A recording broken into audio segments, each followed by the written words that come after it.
Good morning. Thank you all for coming. My name is Pamela Price, and I'm the elected district attorney of Alameda County. Woo-hoo! Thank you. We are here today to appreciate that the Board of Supervisors yesterday did the right thing and decided not to invest $20 million of our hard-earned tax dollars for a failed effort to overturn the November 2022 election. This is a victory for the people of Alameda County. This is a win for democracy. I first want to thank all of my supporters who have supported at the effort to protect the win, who have organized themselves, who have come out both on the weekends and during the week, not only at the Board of Supervisors meeting, but they spent hours at flea markets and supermarkets everywhere, educating our community on why it was critical to protect the win. In November of 2022, the people of Alameda County went to the polls to elect a district attorney for the first time since the mid-1970s. In over 45 years, we had not had a contested election. I'm the first non-appointed, non-anointed district attorney in this county in 100 years. And so the people exercised their democratic right to elect a district attorney, and we won that election, as Ms. Gist said, fair and square, with 53% of the vote. We ran a grassroots campaign across this county, knocking on doors, talking to our friends and our neighbors. We were supported by so many people, community leaders, community organizations, labor unions, all over this county, faith-based organizations, churches, pastors. People came together to elect a district attorney who will represent, who is of and will represent the people of Alameda County. And that is the job that I was elected to do. I want to thank the true grassroots movement, my Protect the Win supporters. Thank you.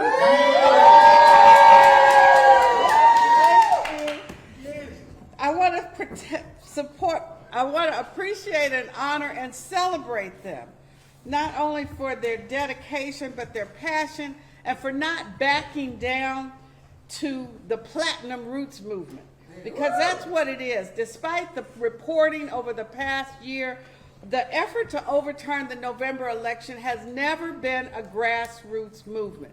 It is a Platinum Roots movement. From the beginning, it's been an effort bankrolled by a handful of super rich real estate investors and tech executives, the Platinum Roots behind the scenes, propping up the faces out front, falsely claiming that they were grassroots. And I want to be clear, there's no question that there are people who have been harmed in this community, who have suffered harm, who are grieving their loved ones, and we appreciate that. Some of the people in our Protect the Win movement, many of us, have lost loved ones in this community. There's no question that we appreciate their trauma, and my job, part of my job that I've taken very seriously, is to ensure that we offer trauma-informed support for all victims of crime, and we have done that. But Alameda County's grassroots movement is what the Protect the Win campaign is. The Platinum Roots movement is made up of high-priced people coming from out of state, that they had to spend $3 million to bring people here to try to buy signatures and put this special election on the ballot. The Protect the Win supporters are unpaid volunteers from all across Alameda County, and they are part of the grassroots movement here. So it's important for those who are watching us locally and nationally, but especially locally, to remember to follow the money. The opposition spent $3 million trying to overturn this election.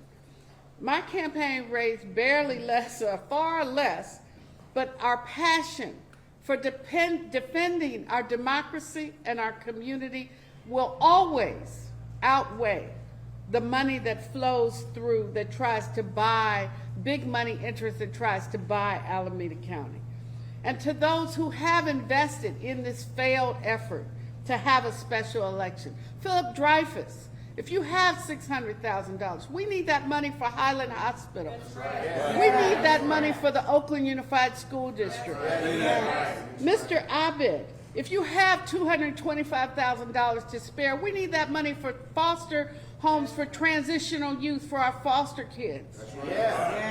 Kenneth Lynn, if you have $100,000 to spare, we need that money for supporting nonprofits doing non-violence intervention work like Youth Alive and Courage and the Young Women's Freedom Center. Give them your money.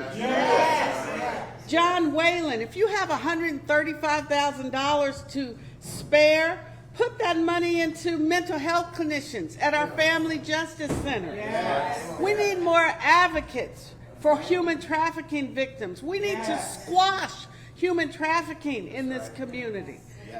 David Freakin, and Ryan Graciano and Riaz Taplin, if you got $50,000 to spare, give it to the school district. Help us house our teachers.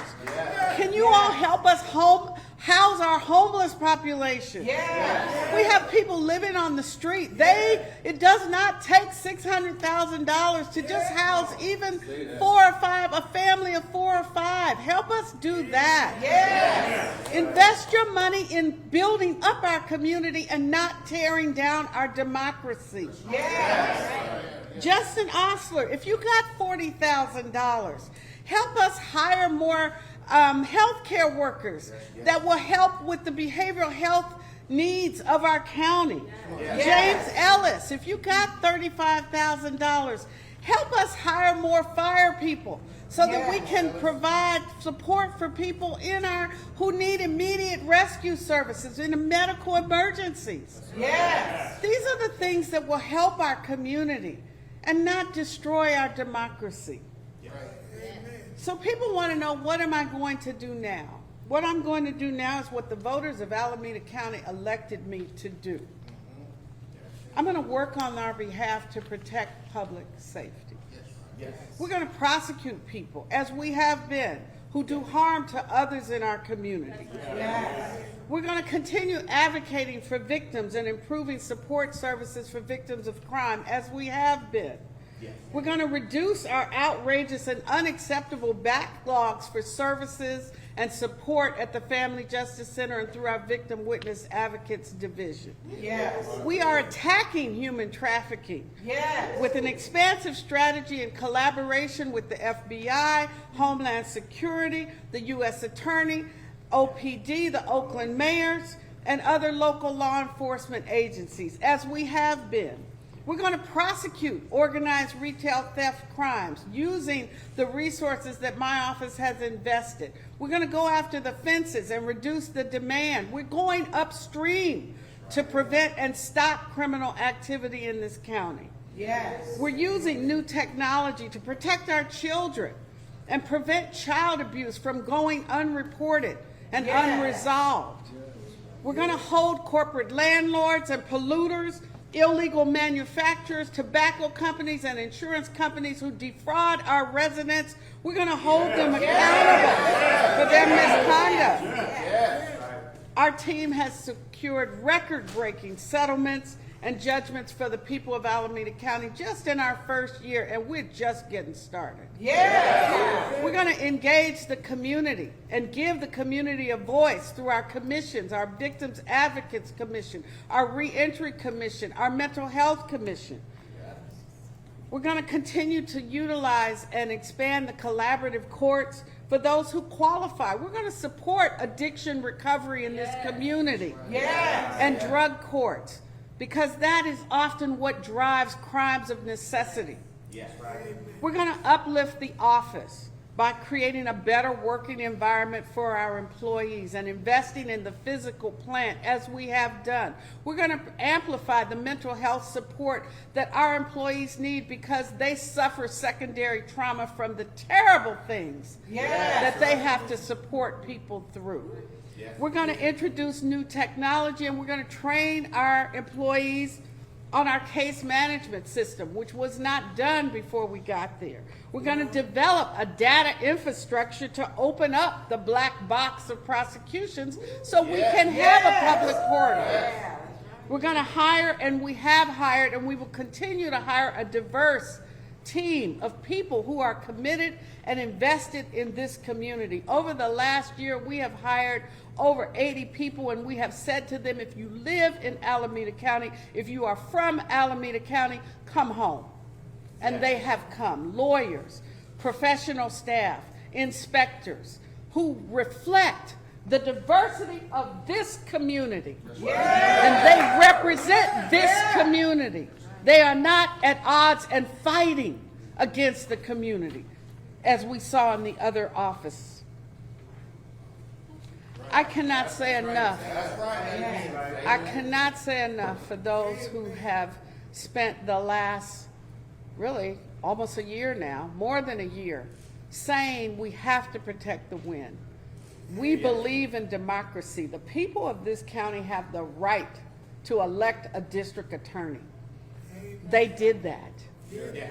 We should not have to do it again. But we will. We will do it again. And to those who are prepared to invest $5 million, $9 million to try to overturn this election, you need to understand we are ready for you. That's right. So thank you for coming. I'll take questions now. Yes, guys.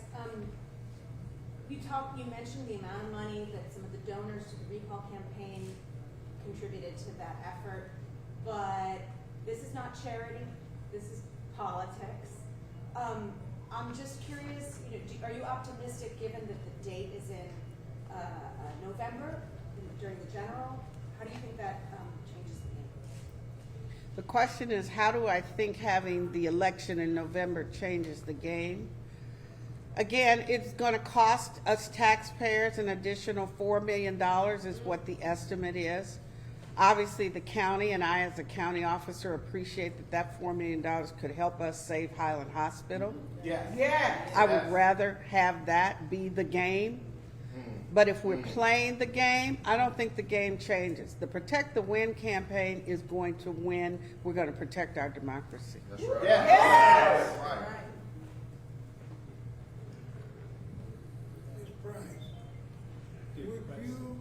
Hang on for a second. Let them get their questions out. Yes. You guys have challenged some of the signatures and gathering and whatnot. If you have a lawsuit that goes forward, how would that impact this election, if at all? The question is, how will a lawsuit impact the election? Obviously, those are election attorney questions, which I'm not an elections attorney. I have election attorneys, and they are evaluating where it goes from here. So I don't have an answer for that. I know as a litigator, anything can happen when you file a lawsuit. So we will have to wait and see.